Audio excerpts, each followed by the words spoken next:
राधे राधे। जय श्री कृष्णा। ओम श्री कृष्णाय नमः। आप सभी का मेरे YouTube चैनल पर हार्दिक स्वागत है। भगवान श्री कृष्ण की कृपा सदा आप और आपके परिवारजनों पर सदा बनी रहे। इससे पहले आपने मेरे चैनल पर माघ मास महात्म का 21वां अध्याय सुना। माघ माह महात्म अध्याय 22। माघ मास का प्रभाव, जो भी इसे भक्ति पूर्वक सुनता है वो मनुष्य सब पापों से मुक्त हो जाता है। हम माघ माह महात्म के अध्याय 21 में लोमश ऋषि द्वारा वर्णित माघ मास में प्रयाग स्नान की महिमा का वर्णन सुना। अब आगे श्री वशिष्ठ जी राजा दिलीप से बोले, हे राजन, अब मैं तुम्हें माघ मास का प्रभाव बतलाता हूँ, सुनो। इसे भक्ति पूर्वक सुनकर मनुष्य सब पापों से मुक्त हो जाता है। प्राचीन रथंतर कल्प के सतयुग में कुत्स नाम के एक ऋषि थे, जो ब्रह्मा जी के पुत्र थे। वे बड़े ही तेजस्वी और निष्पाप थे। उन्होंने कर्दम ऋषि की सुंदरी कन्या के साथ विधि पूर्वक विवाह किया। उसके गर्भ से मुनि के वत्स नामक पुत्र हुआ, जो वंश को बढ़ाने वाला था। वत्स की 5 वर्ष की अवस्था होने पर पिता ने उनका उपनयन संस्कार करके उन्हें गायत्री मंत्र का उपदेश किया। अब वे ब्रह्मचर्य का पालन करते हुए भृगुकुल में निवास करने लगे।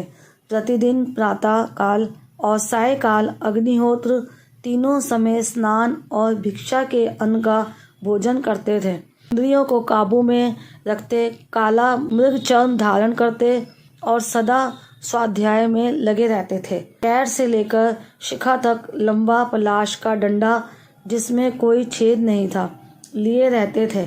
हाथ में सदा कमंडलू धारण करते, स्वच्छ कोपीन पहनते, शुद्ध भाव से रहते और स्वच्छ को पवित्र धारण करते थे। उनका मस्तक सदैव भस्म से सुशोभित रहता था। सबके नैनों को प्रिय जान पड़ते थे।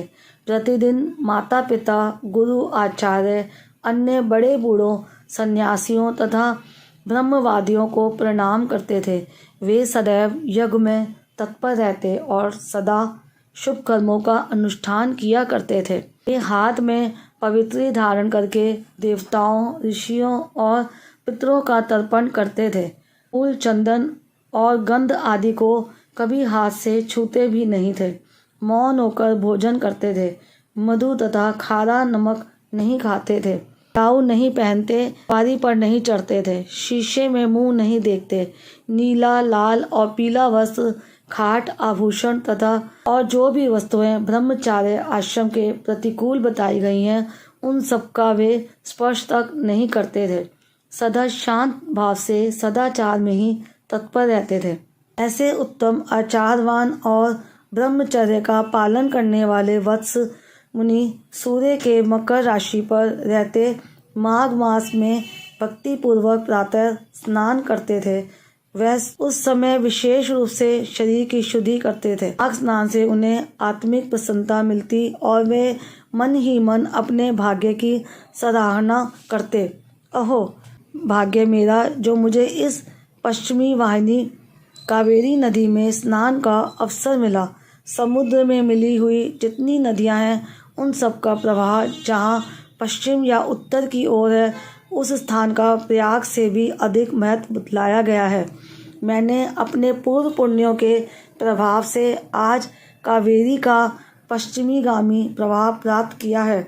मैं कृतार्थ हूँ, कृतार्थ हूँ, कृतार्थ हूँ। इस प्रकार सोचते हुए प्रसन्न चित्त से कावेरी के जल में तीनों काल स्नान करते थे।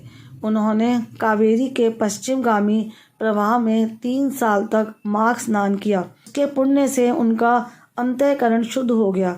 वे ममता और कामना से रहित हो गए। तदंतर माता पिता और गुरु की आज्ञा लेकर वे सर्व पापनाशक कल्याण तीर्थ में आ गए। उस सरोवर में भी 1 मास तक माघ स्नान करके ब्रह्मचारी वत्स मुनि तपस्या करने लगे। राजन, इस प्रकार उन्हें उत्तम तपस्या करते देख भगवान विष्णु प्रसन्न होकर उनके आगे प्रत्यक्ष प्रकट हुए और बोले, हे मृगशृंग, मैं तुम पर बहुत प्रसन्न हूँ। यह कहकर भगवान ने उनके मस्तक का स्पर्श किया। तब वत्स मुनि समाधि से जाग उठे और उन्होंने अपने सामने भगवान विष्णु को देखा। भगवान विष्णु सहस्त्र सूर्यों के समान तेजस्वी कौस्तुभ मणि धारण किए हुए मन को शांति देते हुए दिख रहे थे। उन्हें देखकर मुनि ने बड़े वेग से उठकर भगवान को प्रणाम किया और बड़े भाव से उनकी सुंदर स्तुति की। भगवान की स्तुति और नमस्कार करके वत्स मुनि भगवान के सामने हाथ जोड़कर खड़े हो गए। उस समय उनके नेत्रों से आनंद के आंसू बह रहे थे और सारे शरीर में रोमांच हो रहा था। तब श्री भगवान ने कहा, हे मृगशृंग, तुम्हारी इस स्तुति से मुझे बड़ी प्रसन्नता हुई है।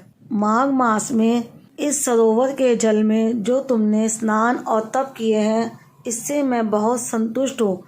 हे मुने, तुम निरंतर कष्ट सहते सहते थक गए हो।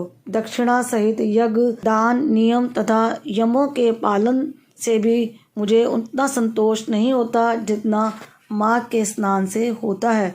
अब पहले तुम मुझसे वर मांगो। मुनि मृगशृंग बोले, हे देवादिदेव, संपूर्ण देवताओं द्वारा वंदित हे जगन्नाथ, आप यहाँ सदा निवास करें और सबको सब प्रकार के भोग प्रदान करते रहें।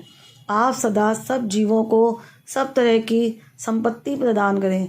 यदि मैं आपका कृपा पात्र हूँ तो यही एक वर जिसे निवेदन कर चुका हूँ देने की कृपा करें। हे कमल नयन, चरणों में पड़े हुए भक्तों का दुख दूर करने वाले अच्युत, आप मुझ पर प्रसन्न होइए। हे शरणागत दीन वत्सल, मैं आपकी शरण में आया हूँ। भगवान विष्णु बोले, मृगशृंग, एवमस्तु, ऐसा ही होगा। मैं सदा निवास करूँगा। जो लोग यहाँ मेरा पूजन करेंगे उन्हें मेरी प्राप्ति होगी, विशेषतः जब सूर्य मकर राशि पर हो। उस समय इस सरोवर में स्नान करने वाले मनुष्य सब पापों से मुक्त हो मेरे परम पद को प्राप्त होंगे। व्यतिपात योग में अयन प्रारंभ होने के दिन संक्रांति के समय विष्णु योग में पूर्णिमा और अमावस्या तिथि को तथा चंद्र ग्रहण और सूर्य ग्रहण के अवसर पर यहाँ स्नान करके यथाशक्ति दान देने से मनुष्य मेरे लोक में प्रतिष्ठित होगा। भगवान गोविंद के यूं कहने पर उन ब्राह्मण कुमार ने उन्हें पुनः प्रणाम किया और भक्तों के अधीन रहने वाले श्री हरि से फिर एक प्रश्न किया, हे कृपा निधे देवेश्वर, मैं तो कुत्स मुनि का पुत्र वत्स हूँ, फिर मुझे आपने मृगशृंग कहकर क्यों संबोधित किया। माघ महात्म 22वां अध्याय समाप्तम। प्रेम से मन से जाप करते रहो। हरे कृष्णा कृष्णा कृष्णा हरे हरे, हरे राम राम राम हरे हरे। याद रखो, कलयुग केवल नाम आधार, नाम जाप से ही कृष्णा प्रेम और मुक्ति पाई जा सकती है। उम्मीद करती हूँ आज की ये वीडियो भी आपको पसंद आई होगी। अगर आपको आज की ये वीडियो पसंद आई है तो वीडियो को लाइक करके कमेंट बॉक्स में राधे राधे लिखना मत भूलिएगा। राधे राधे, जय श्री कृष्णा।